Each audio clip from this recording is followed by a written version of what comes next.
my peeps, what's up, man? I'm back. You might be wondering what I'm up to today. Today I am in Germany, Frankfurt to be exact, and I've just hired a car. Now the cool thing about hiring a car over here is I only hired it for about 8 hours. And I did it with a company called Lufthansa Carpool. Let me see if I can see the key. Lufthansa Carpool. They give you this cool little token when you remember this stuff. And it's basically only for aviation related type of personnel that you can get one of these tokens. You reserve the car online. You come over to the car, and this is the car that they gave me. You never know which kind of car it is. But you swipe your little token on that little security pad, the doors unlock, you go inside the car, start the car, drive away, do your thing. And I rented the car for 8 hours, and it's really, really cheap, like 20 bucks. So let's go see stuff.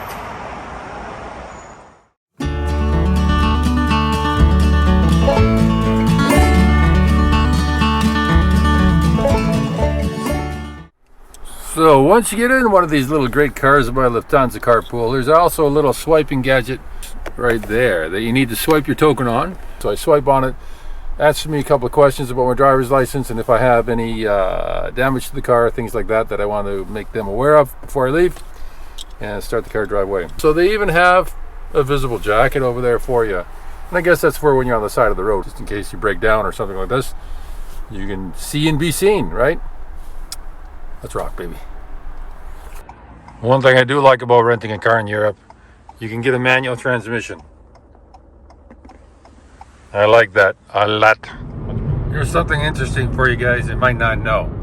Speed limit signs here in Germany. So when you see a speed limit sign that looks like that, that sign basically means there is no more speed limit. And you can go as fast as you want.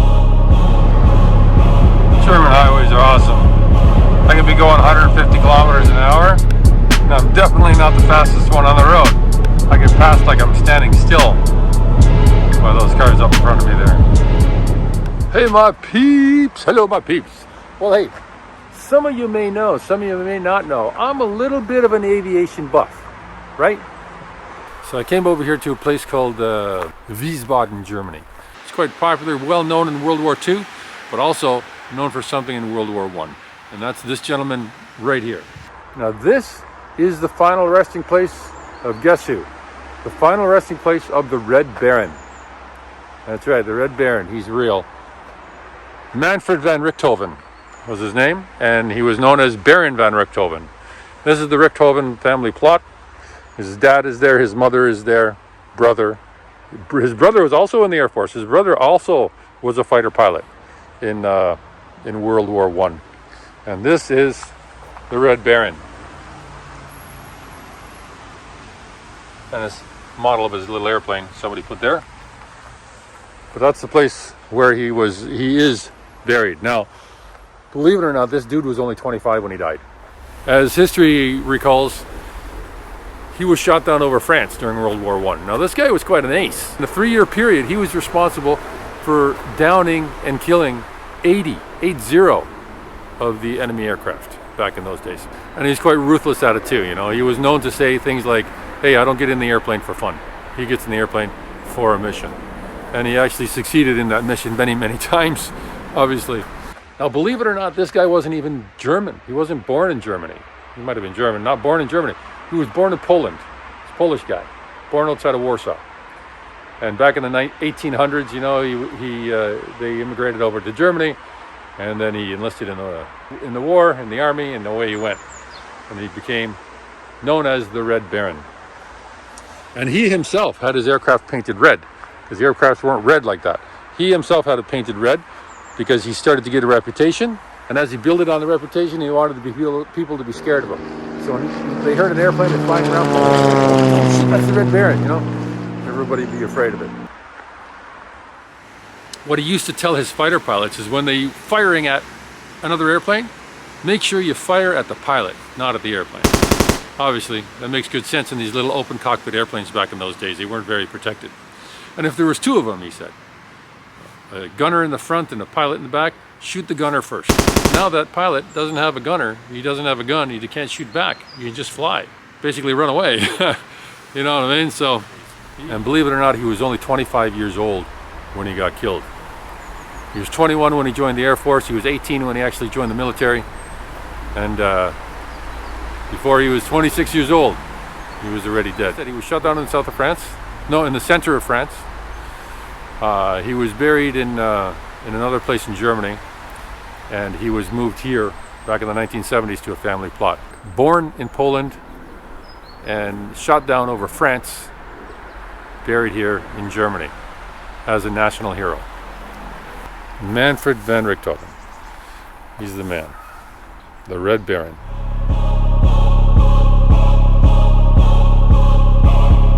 Like and subscribe, hit the like button. This thing that you're looking at is called the Gutenberg printing press. This is the very, very first printing press that was ever made. It was taken from parts of wine presses and things like that in the region back in the 1400s, over 500 years ago. And this museum that I'm in now actually houses the very first Bible that was ever printed. Was printed here in Mainz, Germany by Johann Gutenberg. We actually have one of the originals, I should say, upstairs in a vault. I'll show you the vault, but I can't video the Bible. The amazing thing about this big vault where they keep these books, you can see them in there. And this vault keeps them safe. Some of the most expensive books in Germany are there, over 500 years old. One of the first Bibles ever written is right there. And it's also behind bulletproof glass, and it's fireproof and completely safe, cannot be destroyed in any way back there. And I just walked out of the Gutenberg Museum over there, and I seen Gutenberg and his printing press, very first printing press that was made in the 14th century. Now in the 1400s, when Gutenberg was making his printing press, this was one of the only churches that was standing around back then. And this was already here for a couple hundred years when he started doing his printing press, because this place has been here since 975. You imagine that, right? Well, I left the museum. I'm standing here now in a square in Mainz, in Germany, just outside of Frankfurt. And it's one of my favorite places to go, just because it's so pretty. You know, you got musicians playing in the square. You got beautiful scenery. It's very, very picturesque over here. The cool thing is this here cathedral that's standing here. This cathedral was built in 975. Along with that fountain, it actually was built in 975 as well. You believe that? 975. This square was the center of commerce for the region. Even before Frankfurt was developed into what it is today, this is one of the places to be, Mainz, Germany. Can you imagine building something like that before the year 1000? Architectural marvel back then. Fantastic.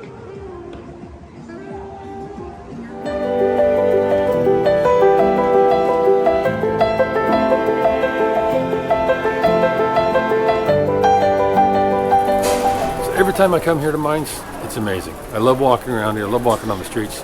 Everything is very picturesque, very, very beautiful, and very well kept. Not to mention that this place is extremely old. And it doesn't matter where you go. Every time you turn a corner, you just go like, holy crap, this is really nice.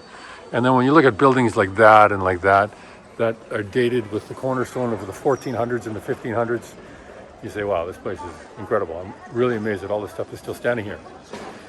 But in the meantime, that's my quick tour. So I am now going to go to a place that I know where I can get a quick beer and a quick drink and stuff like this. Quite a historic place as well. Something that you might enjoy. Well, everywhere I go in the world, I've been many times before. Mainz is no different, and everywhere I go in the world, I have a favorite place to go for some certain things. Now, right here in Mainz, they got this place here called Eisgrub Brau. Now, of course, they make their own beer inside there, yummy, and they got some really great food. It's a nice place to go. It's been there since 1872. They're making beers and serving good food. So let's go in there, check it out, because I'm hungry. Oh, check this out. Inside here, they're still making their own beer. That's freaking awesome. A beautiful old place. One of the few restaurants you can walk around and you can sit at your table in the restaurant and you're sitting right beside the vats where they're making all the beers here since 1872. And seriously, if you ever have the opportunity to come out here to Mainz, this is the place you gotta come. It's awesome. It's really good. It's got great food. It's got a really big menu, actually quite extensive. And I preferred the dark beer, so the beer's really, really good. Can't go wrong.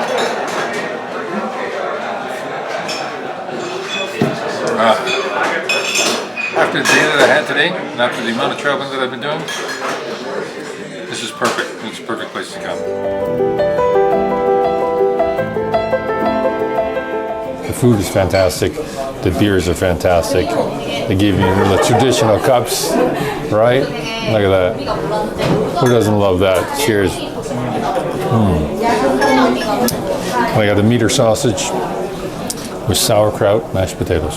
So I'm going to dig into this food. I wish I had one of you guys here to join me. It would be really awesome, because I'm always alone, aside from the couple thousands of people that are watching me. So I'm not really alone.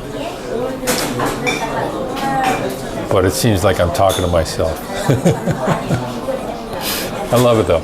Thanks you guys for coming out. Thanks for watching. And I'm going to enjoy my food.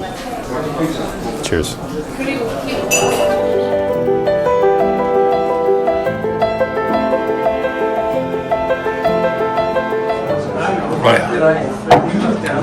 Beers and serving, almost an accident over there.